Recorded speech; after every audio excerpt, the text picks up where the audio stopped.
Okay, good evening. We're ready to get started.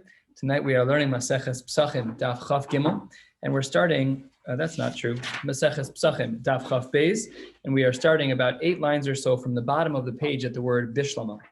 I just want to celebrate small victories as we move throughout Shas, and that is that if you're using one of these types of checkbook things, we just finished 25% of a year, which is a full page in the Aguda's manual. It's 13 weeks, and there's small victories. There's some extras here if anybody wants, and you get to check off a full page. It's Geschmack.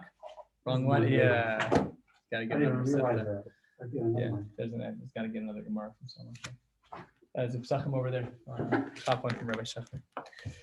So a small victory. We've done 25% of this Jewish year, Baruch Hashem, and we are trucking through.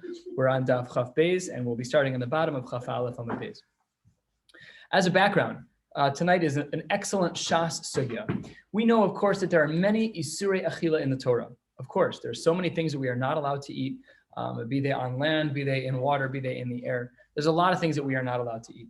That's pretty much a strong assumption of the way things work in Jewish law. However, what about a secondary level of prohibition? What about the Isser Hana'ah? What about the not allowed to benefit from component of? Here's an obvious one. You're not allowed to own stock in a company that makes profit from Basar B'Chalav. That's a big shiloh in the poskim, what's considered Basar B'Chalav, but let's assume that there was a slam dunk company that made Basar B'Chalav. There's an Isser in the Torah. The Torah says 3 times, Lo Sevashel Gedi B'Chalei Vimo, 3 times. One is for the Isser of Bishul, one is for the Isser of Achila, and one is for the Isser of Hana. So if I took out stock, if I bought stock in a store, and that store made Basar B'Chalav D'Oraisa, which is not so pashut as to what that means, I'll just say clearly, like putting cheese on a burger and melting it, is that Basar B'Chalav D'Oraisa is a shiloh in the poskim. That's not so pashut. It's not like the formal classical Bishul. Everyone agrees there's an Isser Hana there. What about the Isser of Nevela? What about the Isser of Ever Min Achai? Are they automatically accompanied by an Isser Hana'ah, by not being allowed to benefit from, or is it, what's the standing assumption? So we saw yesterday, we saw on Shabbos, a machlokas between Chizkiah and Rabbi Abahu, and their machlokas was that Chizkiah says that no, it's not a standing assumption. There's an Isser Achila, and unless otherwise noted, there's no Isser Hana'ah. However, Rabbi Abahu says that it's always the case, unless the exception is the other way. Our standing assumption is that when there's an Isser Achila, there's also an Isser Hana. That's our standing assumption. Okay, there are exceptions to the rule, but as a rule, the rule is that we assume that they both come in one. So do we say that the Isser Achila and Isser Hana are separate, or do we say that they're really one? That's the Chakira of yesterday. And today we're going to be piggybacking off of that, and we're going to just analyze a little bit the Mishnah that we started with yesterday, the Mishnah that gave us more shitas in the Brisa, between Rabbi Meir and Rabbi Yehuda as to how they understood the pasuk about nevela. The pasuk says by a nevela that you can give it to a ger and you can sell it to a goy. And we spoke about some of the differences therein.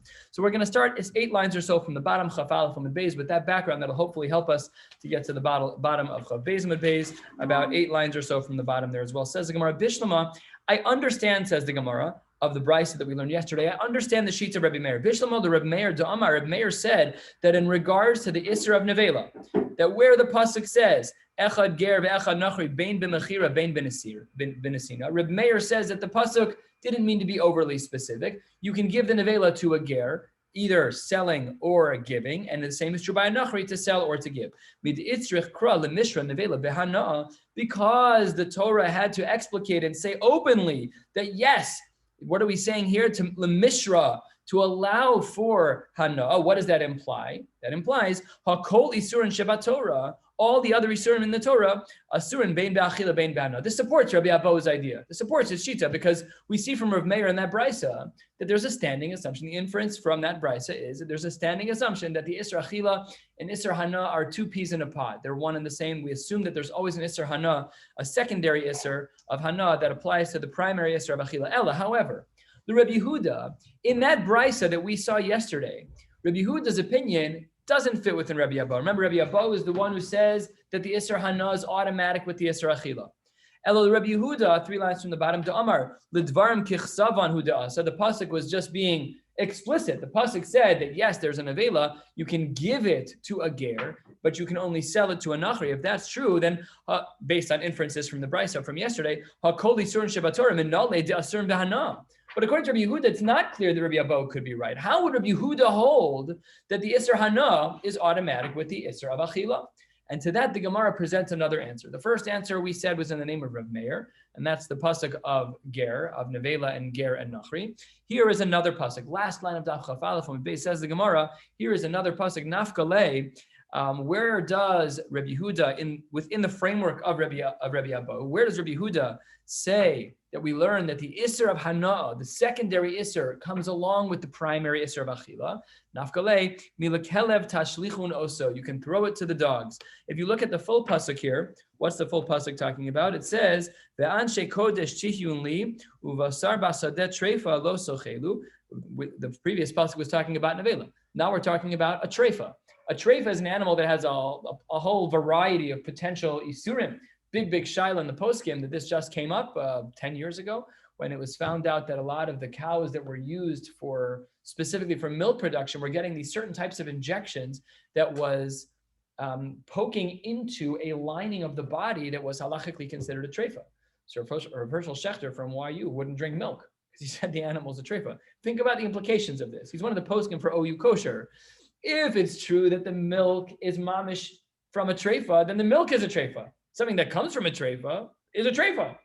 So he actually brought this shayla to Rabbi Yashiv. Big tumult. Rabbi Yashiv didn't agree with it. I believe it's still the case. Herschel Schechter does not drink milk from cows that he's not aware that he's not otherwise aware of that they get these injections. They're a treifa. So this pasuk is talking about a treifa. So it says the Gemara, nafkalei milakelev tashlichun oso, that from a treifa you can throw the meat to the dogs.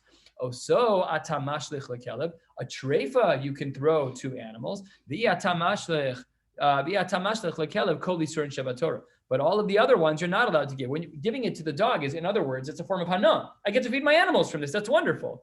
However, if that's true here, what's the inference? That it's not true everywhere else. Which means that by treifa, we have an exception that you're allowed to, that there's an isser hana. But in general, that's not true. And this is where Rabbi Yehuda, within the camp of Rabbi Abba, that the isser hana and isser achila come together via tamash lakelev kol isur in Shabbat Torah. All other isur in the Torah, absolutely not. There is still going to be an isser hana. So it says the Gemara of Reb Meir. Reb Meir, you already brought me a proof that the isser hana and the isser of achila come together. So what do you do with this pasuk by treifa? Says the Gemara, you're right, but I have an answer. Oso atam mashlech lekelev, the treifa you can give to a dog, namely that there is hana. You're allowed to benefit from the treifa.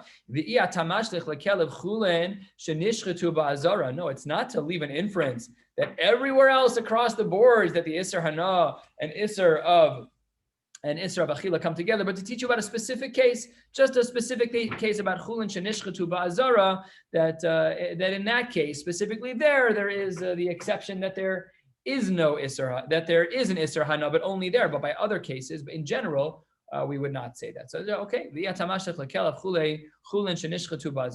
out of the pasuk. Says the Gemara, what would Rabbi Yehuda say about this? Where do you learn chulin shenishchetu ba'azara, that there is a status of an isser hana there? The idach, he says chulin shenishchetu ba'azara lav deoraisa hi. Key Rashi here. Rashi adds in the words, Rashi halfway down, chulin shenishchetu ba'azara, in regards to whether or not that it's de'asire b'hana'a. There we say that that's not deoraisa. So the way that Rabbi Yehuda gets out of this pasuk, it says that pasuk doesn't teach me anything about the isser of hana, because there is no isser doraisa of hana by chulin shenishchetu ba'azara. Okay, so he gets out of that problem. We're 5 lines down on the top of Chav Beis Amud Aleph. We're going to ask a number of questions against the shita of Rabbi Abba, that what? Again, Rabbi Abba holds 2 peas in a pod, that the isser of achila and isser of hana, they naturally go together unless otherwise noted. So we're going to go through a whole bunch of sugyas now about Gid Hanashe. We're going to speak about Dam. We're going to speak about Avram Min HaChaim. We're going to speak about Shor HaNiskal. All of these are Shas cases where they seem to break Rabbi Abahu's rule. Let's get started. 5 lines down. Chav Beis Amud Aleph. Masiv, always a language of contradiction from the Tanaim. Masiv Rav Yitzchak Nafcha. The Hare Gid Hanashe. We know the sciatic nerve. Gid Hanashe derachmana Omar. The Torah says, "Al kain lo yochlu bnei Yisrael as gid hanashe," as gid hanashe, that you're not allowed to eat the gid hanashe. That's what the pasuk says. Vitnan. What does the Mishnah say on that pasuk? The Mishnah says, Sholech Adam Yerech Lenachri v'gid hanashe b'socho mibnei shemakomo nikar. You're allowed to give them over to other people, to give them to a nachri. What does that show you? That shows you that there's no Isser Hana, because I can give it to somebody else. If there's an Isser Hana, there's nothing you can do with it. So when we were in Smicha, we went to a shlacht house, we saw this, and it was an Arab-owned slaughterhouse. And there was a from little Yemenite shochet. He did all the shchitas there. They would cut the animal, obviously after shchita, they'd cut the animal toward the back end. The back hind legs went to the Arabs, and the front half went to, this was their partnership, because technically, there's a sif in Shulchan Aruch called Nikur Hagid V'Achelev. There is halachically a way to remove the sciatic nerve, which is Nisr Daraisa for us. Technically speaking, it's possible. It's very complicated. It's just honestly easier to just sell the back half of the animal, which is what basically was the deal there. So that's what happened there. So they can eat the goyim. A goy doesn't have a din by Gid Anasha. They're allowed to eat it. So anyways, here is that it's based on this Gemara, that L'Nachri, the Gid Anasha B'Socho, Mimnei Shemakomo Nikar. So what's Rabbi Abba going to do? You said, Rabbi Abba, that Yisr Hana and Yisr Achila, they always come together. What about Gid Anasha? Answers the Gemara 10 lines down. Kasav Rabbi Abo Kishehutra Nevela, that when the Torah gave us a heter by Nevela, included in the leniency of Nevela that there is no Isser Hana, he the Chelba the Gida Hutra. There were three things that were nitar, three things that were made allowed when the Nevela was said to not have an Isser Hana. It was the Nevela itself. There's no Isser Hana there. That was the pasuk that we learned in the Brisa of Meir Rabbi Yehuda, that you can either give it to a ger or sell it to a goy. The machlokas they had yesterday. Or there's this pshat right here. What does this say on that pasuk over there? That the Gid Hanash is included. Says the Gemara, oh, all right, let's entertain that possibility. Hanicha, Rabbi Abba, I'll entertain that option. Hanicha, I could understand what you're saying. Leman de Omar, yesh begidin beno sein tam. I will agree with you that the Torah exempted Gid Hanashe, according to those who say that the Gid has no sein tam, that it actually has a positive flavor.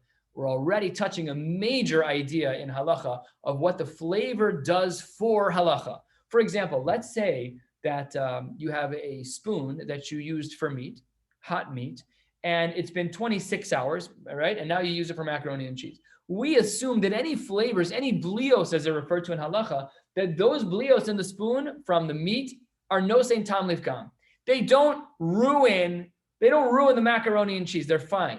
Because after 24 hours, what's called a ben yomo, when it's eino ben yomo, when it's no longer within the 24 hours, then the flavors that come out are bad. What about a Gid Hanasha? Says the Gemara, Rabbi Abba, I understand what you're saying, that the Gid Hanasha might have been precluded from the Isser Hana if you say yesh begidin beno sein tam, that the Gid has a flavor that is somewhat positive. But according to the one who holds that the Gid, that the sciatic nerve doesn't have a good tam, Michael Lememar, how can you say it was exempted from the pasuk when, as Rashi writes here, that it's ke'etz be'alma? It's like eating wood. There's no ister for eating wood. There's nothing. So what is this talking about bichlal? Because there is an ister deraisa of eating the Gid Hanashe. So let's look at some context here. Man shamasle de amar ein begidin beno sein tam. Let's get some context on the shita of what it means, ein begidin beno sein tam. Let's see what this means. Reb Shimon. The answer is that Reb Shimon is the one who says ein begidin beno sein tam, that there's no flavor to the Gid Hanashe. And what does he mean there? The Tanya, the Brisa writes, ha'ochel migid hanashe shel behema timeya. Not a behema Torah, not a kosher animal. You have a behema tmeya. Let's say you have a chazer. You have a behema tmeya. It's not a kosher animal from the get-go. So what about Gid Hanashe in an animal that's tamei? Says the Gemara machlokas tanaim. Rabbi Yehuda mechayev shtayim. You violate two isurim when you eat the Gid Hanashe of a tamei animal. You violate the isur of Gid Hanashe, and you violate the animal of eating chazer. You violate the isur of eating chazer. Two different isurim. What does Reb Shimon say? Reb Shimon poter. Wild idea. Reb Shimon says you're exempt on all counts. From Gid Hanashe, you're not chayiv at all. Take a look at Rashi. Rashi is 3/4 of the way down, about 10 lines into the wide lines. Dibur hamaschel v'Reb Shimon poter. Reb Shimon poter legamre mi behema tmeya. Poter. Why are you poter? De kasavar ein begidin beno sein tam basar umigid nami poter. You're not only poter from the meat, because there's no meat aspect to the gid, because it doesn't have any positive flavor. Umigid nami patar, and from Gid Hanashe too you're exempt. But you ate a Gid Hanashe. What about the pasuk in the Torah that you can't eat Gid Hanashe? Says Rashi, explaining Reb Shimon, it doesn't apply by behema tmeya. Says Rashi, Dechi azherei rachmana agid. When the Torah warned us about the isser of eating Gid Hanashe, That's Hecha de Besara Mutter, Daina Bema Tahora. When do we have an Isser of Gid Hanashe? That's only true when the animal is a Tahor animal, a goat, a regular normal animal that we eat. But a Behema Tmeya? No, there's no Isser there. By the way, we have the same din by Basar B'chalav. The Isser de Oraisa of Basar B'chalav doesn't exist with the Behema Tmeya. If you take milk and you boil it with pig fat, it's usher to eat it because of the pig fat, but there's no Isser of Basar B'chalav because the Isser of Basar B'chalav is not when the animal is a Tameh. Same is true by Gid Hanashe. So the Reb Shimon that we're talking about here back in the Gemara, says the Gemara, Reb Shimon Poter, he exempts a person from eating the Gid Hanashe B'Behema Tmeya on both counts. When you eat the Gid Hanashe B'Behema Tmeya, it has no flavor, so you didn't violate anything. What about the Gid itself? Why aren't you violating the Isser of Gid Hanashe? Because the animal's a B'Behema Tmeya. Continues the Gemara, Reb Shimon Hachanami D'Aser B'Hana. But here, in our case, by Behema Torah, he would agree that there's an Isser Hana. Absolutely, he would. Titania, the Brisa writes, Gid Hanashe, a regular Gid Hanashe, an animal that's tahor, mutter behana. Rabbi Yehuda says that it's mutter behana, but Reb Shimon oser. And Reb Shimon says, no, there still is an Isser de Oraisa, even though it's Eino no Saint Tam. Even though he holds Ein Begidim no Saint Tam, even though there's no flavor, it's Ke'etz Ba'alma. But when that Gid is part of a tahor animal, then there's an Isser Hana, not only Isser Achila, but an Isser Hana in that. So that says the Gemara. We said Rabbi Abo wanted to say Gid Hanashe was exempt. Don't worry about it, everything's fine. What would you say about the one who says Ein Begidim no Saint Tam? That's Reb Shimon, who says that when it comes to a Behema Tahora, that there is still an Isser Hana. Next sugya, 2/3 of the way down, next part of the sugya, I should say. What about blood? We know that blood's not allowed to be eaten. We spent some time talking about that in the previous half of this parak. The Harei Dam, in regards to blood, the Rachmana Amar, the Torah said about blood, Kol nefesh mikem lo sochal dam. You're not allowed to eat any blood. Vitnan, what did we say about this?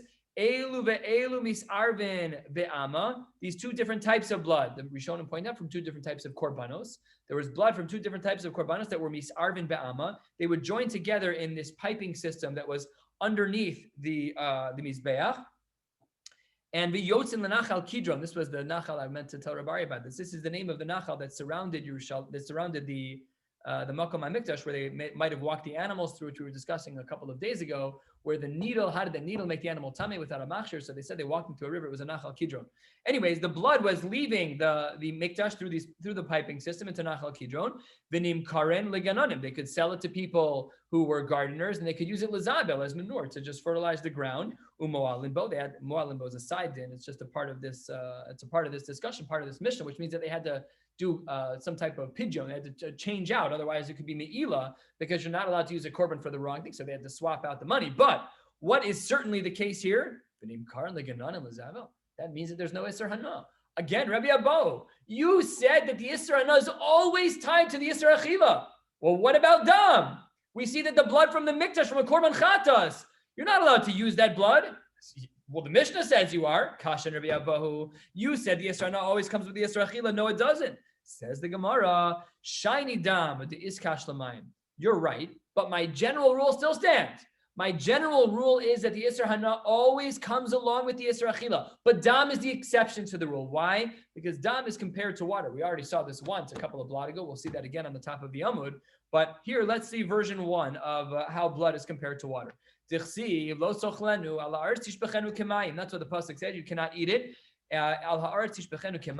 And it spills on the ground like water. Ma mayim mutarin. Just like by water, there would not be an Isser Hana when it was used for something special. So to hear Avdam mutter, because the pasuk was Iskash Ladam, the Dam and Mayim are similar, so whatever the din is by water, the same is going to be true by blood. But says Rabbi Abo, don't worry, don't ask me from blood. I'm still good on the Dam question, because what's my general rule? That two peas in a pod, the Isser Hana and the Isser Achila always come together. Dam's the exception to the rule, but my rule still stands. Says the Gemara, Ve'ema, what? Maybe you're wrong, Rabbi Abo. Ve'ema kemaim hamisnaskim al gabi hamizbeach. Maybe the water being referred to in the pasuk here is talking about nisuch hamayim, from which you're not allowed to get hana. Mehecha teisi, that the blood that's being compared to water is water that you can get hana from. Who says? Maybe it's the nisuch hamayim water, and therefore you have nothing to argue from. Amar Rabbi Abo, kemayim, rov mayim. It's like most water. Most water isn't used for nisuch hamizbeach. It's just that's not what it's for. We're going with the rov. Says the Gemara, Mehecha Tesi Midi Rov Mayim Ksiv. Does it say most water? Strange question, by the way, because we always follow the Rov. Called the Parish Meruba Parish, so it's a strange Chavamina. But it was strong enough to reject this answer from Rabbi Abo. So he pivots and he gives another answer. He says, Ella, you're right. Ella Amar Ravashi, well, he doesn't, but later the Amoraim explained for him. Ella Amar Ravashi, Kemaim Hanishpachin, Velo Kemaim Hanisachin. The diuk from the pasuk is, how is the water compared to the blood? It's like water that is spilled and not like water that is used on the Mizbeach. Okay, Rabbi Abo, but I'll still push back and say maybe the nishpachin, maybe the poured water was used for avodah zarah, and there's for sure Isser Hana by avodah zarah. You're not allowed to get benefit from avodah zarah. Says the Gemara, nope. Hasam nami, the language is not right. Hasam nami by avodah zarah, the language is also nisuch ikri. The language would also be about nisuch, and therefore the language of nishpachin is incorrect, and therefore his argument stands. Dichsiv yishtu yain nisicham, and therefore the Gemara says that the argument still stands. Very good. Returning to the top of Daf Chav Beis Amud Beis. Now we've been talking up until now about Rabbi Abahu. Rabbi Abahu was the one who's been saying throughout, and he's managed to uphold his shita so far, that whenever there's an Isser Achila, we have an assumed Isser Hana unless otherwise noted. Good. What about Chizkiah? Ulechizkiah, remember what Chizkiah said. Chizkiah said that only the Achila, Isser Achila is present until we need to have an Isser Hana, which is then presented by the Torah. But then if that's true, so then Lamai Hilchasa Iskashdam Lamayim. The way that Rabbi Abo explained the comparison of water to blood was specifically to ensure that we know that blood's an exception to the rule. But that doesn't work for Chizkiah, because Chizkiah's rule is the opposite. Rabbi Abo's rule was that there are two peas in a pod, the Yisr Hana and the Yisr Achila. So then that means that the comparison of Dam Tamayim has to be different for Chizkiah, because it was an exception to the rule for Rabbi Abo. So says the Gemara, how does Chizkiah view the comparison of Dam Tamayim? Lichad Rabbi Chia bar Abba. Second line, Daf Chav Beis Amud Beis. Just like what we saw a number of blot ago. Dam Rabbi Chia bar Abba, Amar Rabbi Yochanan. Minayim ledam kodshim sheinu machshir. We spoke about this a while ago. Liquids are of great assistance in transferring tuma from one solid item to another. So let's say that I had two solid items. This is a piece of meat and this is a piece of meat. This one's tameh and this one's tahor. If they touch each other all day, you're good to go.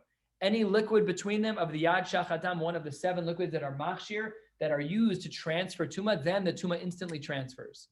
So says the Gemara, what would Chizkiah say to Rabbi Abo? You learned the whole Gemara wrong, that the whole comparison from Dam Tamayim has nothing to do with Yisr Hana. It has to do with what we were talking about 5 blot ago, which is whether or not Dam is a machshir. Let's see what the Gemara says. Minayim ledam kodshim she'eino machshir. And what was the pasuk that was used by Rabbi Abo? This one, Shne'emar, 4th line.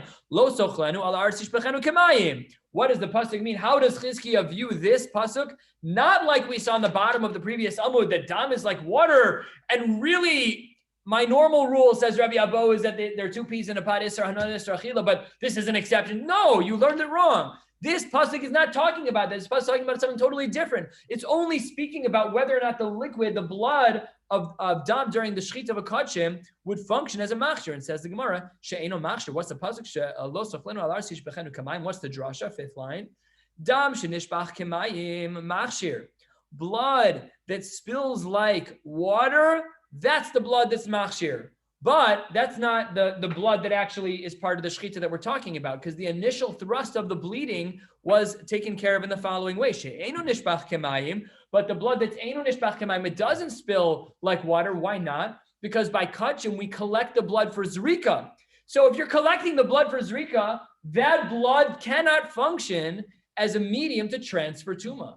So that we threw the question at Chizkiah, what are you going to do? Your whole shita's shot because we just used this pasuk for Rabbi Abo. He's like, what are you talking about? 5 blot ago, we learned the drasha this way. And how did we learn the drasha? That this pasuk's talking about being machshir liquids or not being machshir liquids. And therefore, he gets out of the question, no problem. And he says at the end, dam shenishbach kamayim machshir, she'eno nishbach kamayim, eno machshir, and therefore he's good to go. And each of their opinions stand. Let's try yet another sugya. 2 more sugyas for the night. Says the Gemara, we know that we're not allowed to eat from an animal that is still alive. What does the pasuk say? The pasuk says, "Velo sochal hanefesh im habasar."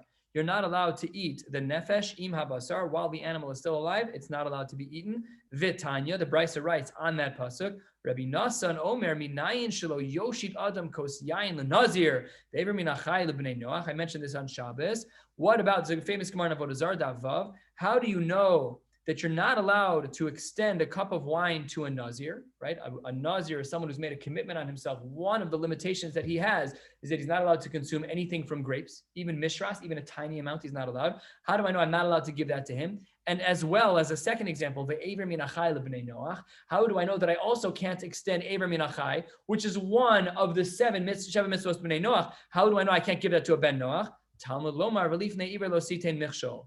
Makes the Gemara a beautiful diuk from Daf Vav and Avodah Zarah. What does the Gemara say? Halaklavim shari. Who am I not allowed to give it to? Only to people for whom it's usher. So I can't give a goy Ever Minachai. That's leave neighbor lo sitein michshol. But I can give it to a dog. Namely, I'm allowed to get hana from it. So what do we see? An isser in the Torah of Ever Minachai, and yet it doesn't seem to have the isser hana tethered to it. Why not, Rabbi Abba? If you hold that it's natural, it's the way the Torah works, that every time we have an isser achil, we have an isser hana, why not by Ever Minachai? We see that it's mutter to give to dogs, so that means that there's no isser hana by Ever Minachai. Answers the Gemara, shiny Ever Minachai, the iskash ladan. Rabbi Abba is going to stand strong. He's got his heels dug in. This is different. Why? Because Ever Minachai is connected to a halacha about dam. And what Rabbi Abba say about dam, that was his drush on the bottom of Chav Beis and Aleph, that blood is an exception to the rule where there is no Isser Hana. What's the comparison? Tichsiv, the pasuk says, we're about 10 lines down. Tichsiv, the pasuk says, Rak chazak livilti echol hadam ki adam hu hanefesh. So a comparison between psukim, very good. Ulechizkiya. Well, remember what Chizkiya is doing. Chizkiya is on the other side of the coin. Chizkiya says that I don't need a pasuk to exempt Hana because they're always separate, the Yisr Hana and the Yisr Achila. So says the Gemara, what does Chizkiya do with the drasha? What's the comparison for? Says the Gemara, there is a comparison, but it's in the other direction. Omar Lach, what would Chizkiya say that is the need for the comparison? Dam hu diskash Ever Minachai. We're learning the other direction. Ma Ever Minachai aser, af dam minachai aser. Even blood from a live animal is aser ve'ezeh. What blood is this? Zedam hakaza shenefesh yotzebo. Says the Gemara that even immediately after the shechita, is that considered death of the animal? Yes or no? Well, he's not going to live anymore. It's a question of time until let's ask the question in medical terms. What's the clinical death of a shechita? Is it when the knife severs the kan in the veshet? So in the postgame, fascinating conflict in halacha. The way that it plays out is that by a nachri, by a goy, so this is how it would play out. We don't end up passing this way. But one havamina here is that for a goy, Ever Minachai ends at shechita.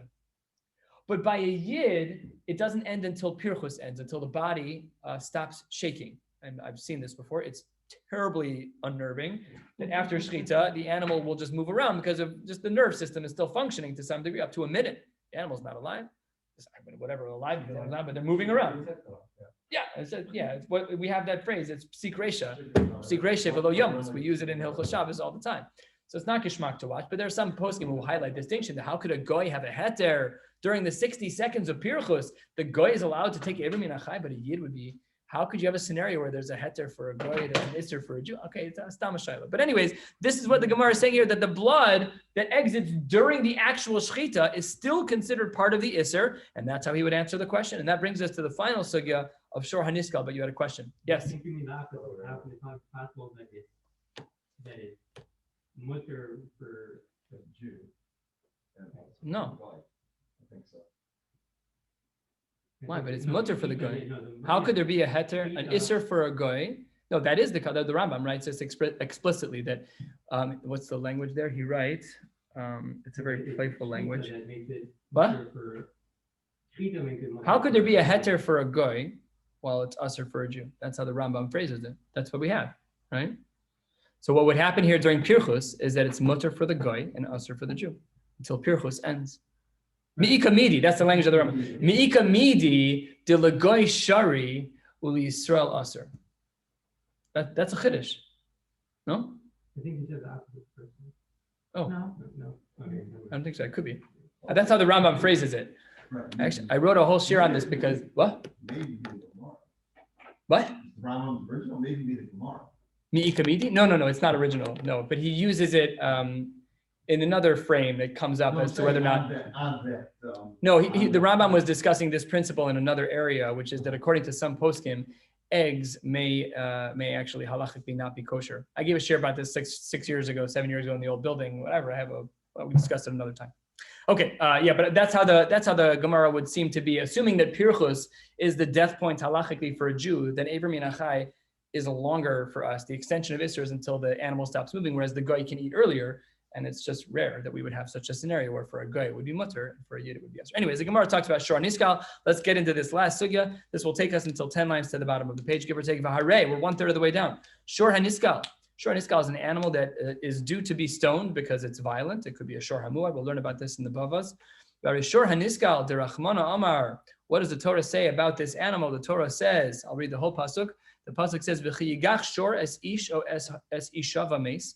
If an animal gores a man or a woman and that person dies, sakol yisakel hashor, the animal needs to be stoned. And then here's our quote in the Gemara: "V'lo ye'achel es bisaro," and you cannot eat that animal's flesh. Ubal hashor naki. Okay, good. So let's get back to the Gemara. It says, "V'harei shor niskal da rachmana amar." That after he gores, the Torah says, "Lo ye'achel es bisaro." V'tanya.